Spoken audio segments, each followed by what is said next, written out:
Welcome back to the Link Hotel in Las Vegas. We're here at the Arival Event. Our next interview is from Canada. It's from Canada.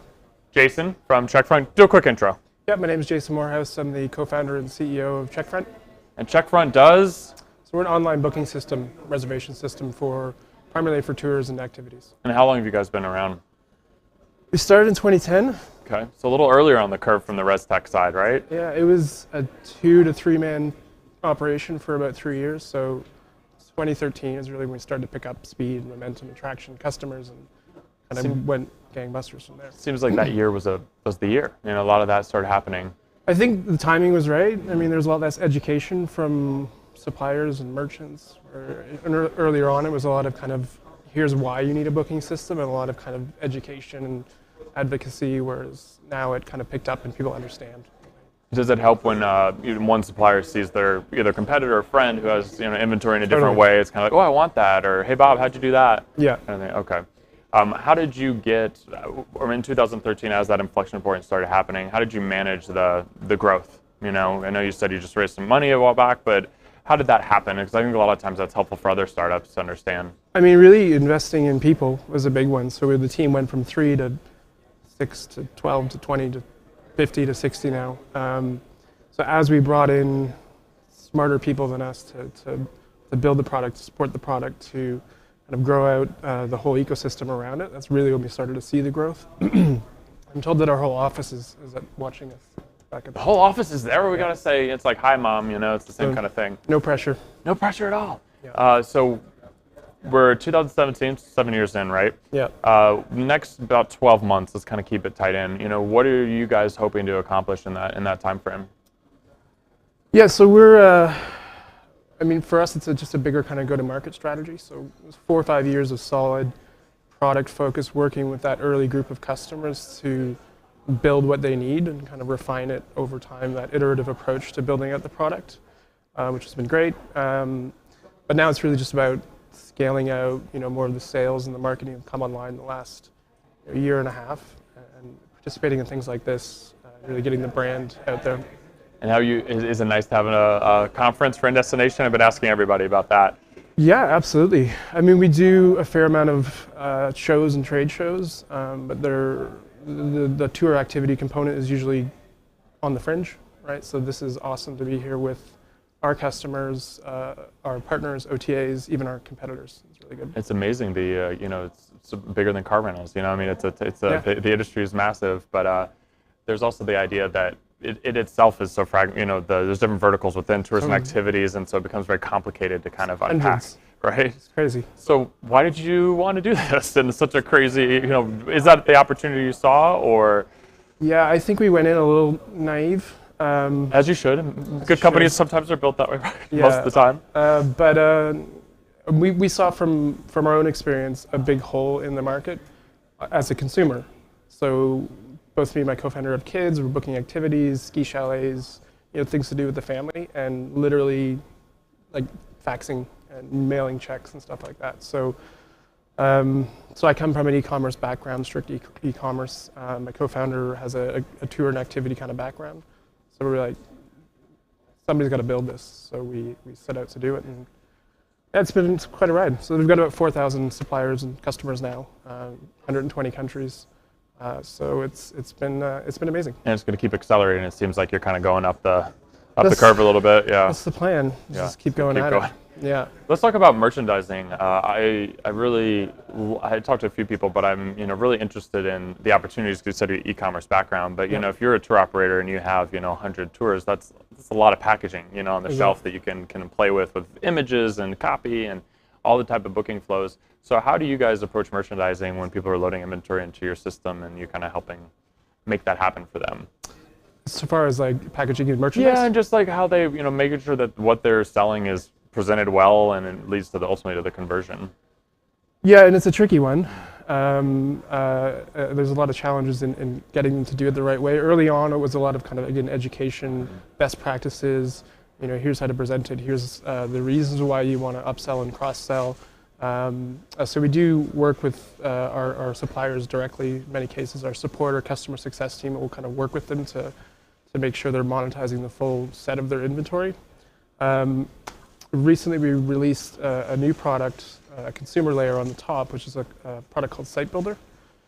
It's effectively a CMS, a website, but we built in all the best practices around where you put your call to action. The entire booking flow is fully baked in. All of your inventory comes up online, which is our way of trying to help, because it was really frustrating before. They'd come to us with questions like that, and because we were really focused on the back end problem, all the administration, we could just give advice. Whereas this new option allows us to kind of build all that into a technology offering and have them just light up and be ready to go. And so you probably get a lot of data about how to make that happen, improve for these sites, right? So you're helping with that. Yeah. What about on the dashboard side of things as they start to look to pricing, and how do you process that approach with them to help them be most informed about their pricing of their own tours? Again, it's a difficult one to work with them directly on their pricing. We do provide things like yield management opportunities within the product. We will work, again, the customer success team and support teams will kind of field those questions. We don't necessarily get involved on the operational side of kind of informing them about those practices. But we certainly work with them as much as we can to make sure they're optimizing what they have. How have the relationships changed? It's like I said, how a lot. How have the relationships changed over these years with your suppliers? You know, do you find them to be more informed and demanding of new features, or is it kind of still kind of pulling through, or so it's changing where they get it now a little bit more, or have they always been demanding maybe? No, they're great. I mean, they have, and again, that's how we built the product out, is really those feature requests. So we'll get 1,000 feature requests literally in a month from our... 1,000, wow. Like, so our product team is constantly just fielding this huge bucket of feature requests. And like we met customers here, took them out for dinner. It's usually a great dinner. And then they pull out their list. It's dessert. It's a different type of dessert. Yeah, and then we're like, all right, let's go. How do you prioritize that then? I mean, that on its own is a very interesting topic. It's very difficult because there's so many of those sub-vertical kind of nuances where one kayak operator might run his business completely differently than the kayak operator beside him or the rafting operator. It is a bit of a democratic process where if there's enough customers that are requesting a certain feature or integration, then we will prioritize that. But we also try to stick close to what our vision of the product is and make sure that we're kind of marching down that path. And how do you nicely navigate the no, we can't do that conversation, or is that? Yeah, it's a tough one. It's a tough one for all vendors. It's a tough one. I mean, you want to keep everybody happy. You don't want to turn away business, but you don't want a Frankenstein product that's kind of doing everything, and so it's sometimes just a tough conversation, and really try to empathize with them as to why they need that feature, and handling it very delicately. Would you say that maybe after some of those conversations you do the 5 whys or something, you actually realize that it's not that feature, that there's another outlet that might have solved that problem? Yeah, and there often is. I mean, it's any booking system, they're complex beasts. Regardless of how intuitive you really try to make the experience of the interface, they're complicated. So there's usually some ways that you can attack a kind of feature request in the way that the system's set up or configured or presented. So that's what our success and support teams are really there, trying to work with them to find a solution. If there's not, a direct feature, maybe there's another way we can think about it with them to try to achieve the end result. Yeah, because it can be very dangerous. I mean, just look at the GDSs, right? And then they have all these like kind of systems that they have to keep supporting, but they don't want to. But they have all these customers that are there, but they don't want to do new features, and it kind of gets stagnant. Yeah. I like the Frankenstein. That's much more appropriate. It's big and lumbering, and maybe. So, to this event the past 2 days, is anything especially interesting stood out to you from on stage, or things that you noted that were industry trends or stuff that got you really excited to continue being in this industry? Yeah. Oh, honestly, I was tucked away in quite a bit of meetings, but so I didn't get to see all the presentations. But from the ones I did, I mean, they were great. Again, because it's really focused in on this industry, the content is able to be very direct. Whereas if it's Focusrite or one of those other ones, you can literally spend the whole day in all of the sessions and get good value out of it, whether you're a supplier or a partner. I think they've been really good. Yeah, I heard there was a little bit of tension in the Airbnb trips session, so I didn't get to see the whole thing, but thoughts on that? Thoughts on the size of the market? Is there enough for everybody? Are we growing? It's an interesting topic that some people get really anxious about. I think from our perspective, there's a lot of booking systems, right, which is good. There's lots of options for suppliers and customers, but there's a lot of opportunities, a lot of suppliers. I think the Focusrite report that came out recently, if I get this right, I don't want to misquote it, but there's 120,000 operators worldwide. 20% of them have an established modern system for managing their bookings. So the opportunity is huge. Yeah, and the full integration too is very different. There's having like some parts of it digital maybe and pieces here and there. Yeah. So yeah, I think there's a huge amount of opportunity.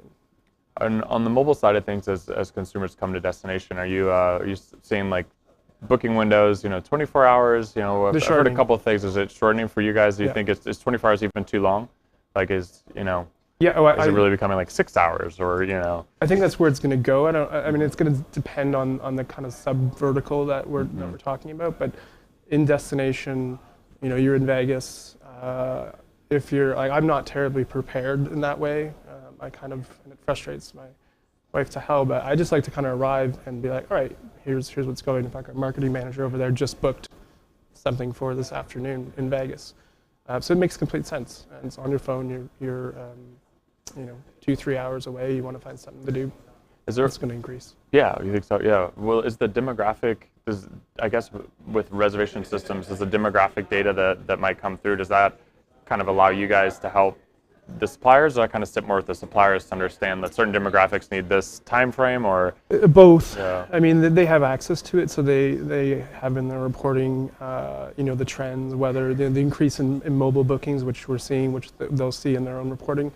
We have access to the top level data, so we can actually, when we're having discussions with them, whether it's a piece of content or directly to a group, we're seeing those trends and we can articulate them as to what's happening and the importance of your mobile experience.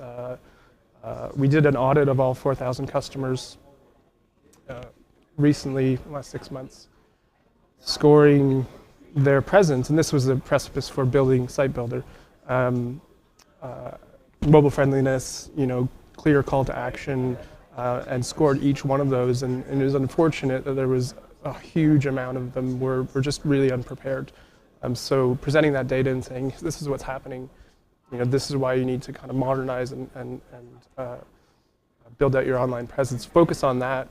You focus on channels and all that makes sense on the demand side, but really work on the organic side. That's free traffic. Your customers should be finding you before they find your TripAdvisor listing. And that was prior to building the site builder. That was kind of the genesis, really, was seeing that and realizing, we need to help them with a kind of and realizing and frustrating we couldn't help them, right? Other than just blog articles saying, here's what you should be doing. So that's how that spun out. And prior, if they don't use site builders, is it just that they are working with vendors that aren't really advising them well enough on the mobile experience? It's just kind of like a local vendor that doesn't really get travel, or? Yeah. We integrate into WordPress and Squarespace and a bunch of other of those, and some of those are great. You can get free themes, but more often than not, even if it's a nice looking, pretty theme, it's not really designed for e-commerce, right?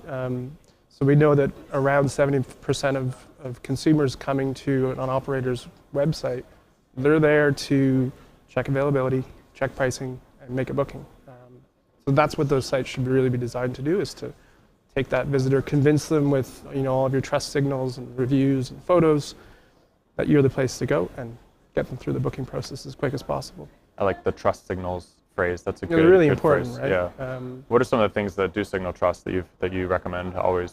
So the frustrating thing we'll see is somebody be rated, and specifically a merchant or a supplier that I know is rated number one in a region for the tours segment in TripAdvisor. Listed nowhere on the website, on their own website. That should be clearly defined. #1 rated, trip or tour in your city. That's They earned it. You earned it. You should be showing that out. That should be in your email signature. Customer reviews, of course. There should be, a segment on there where your customers, past customers, are sharing their experience, their pictures, their photos. Any sort of endorsement you can get, from your DMO, whatever it might be. Put that front and center. Put that on your homepage. Don't bury it in the footer or in the About Us, because they're not going to go there. Social proof matters. Social proof matters. Yeah. Thank you very much. That's a bunch of great tips. So appreciate you. I hope you can survive the next few hours. We're almost there. I will. Looking forward to rest. We are live in Las Vegas. We're going to take a few minutes for some messages, and we'll be right back with our next interview.